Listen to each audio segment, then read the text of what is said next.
there was an FIR that was filed. This is, of course, a very personal matter. I don't feel it appropriate that we as a government should respond to it. It's something that has happened at an individual level.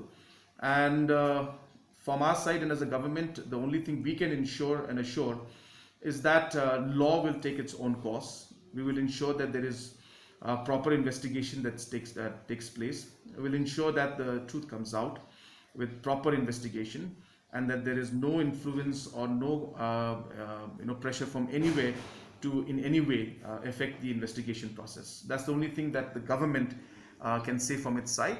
But apart from that, as I said, if it happened to somebody else, then it would not have come out in this manner in the press. The person happens to be a political leader, but nonetheless still an individual and a citizen. And therefore, with that in mind, it is at an individual level. So whatever it is, the government has no comments on individual matters related to individual people. But from our side, what is important is to ensure that the law should be applicable in the same manner to everybody. It will be very unfair for us to just simply jump to any conclusion.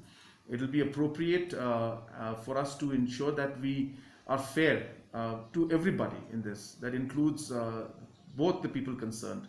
And therefore, only a proper investigation and the facts, once they come out, will give light to the entire situation. And then, based on what investigations come out, we can take necessary action, and we will take action if that is the case. But it would be not fair at this point in time to really jump to a conclusion without the investigation being done. So let the investigation be done, and then accordingly we will take necessary steps and action. Information yet. Okay. So what about the lockdown?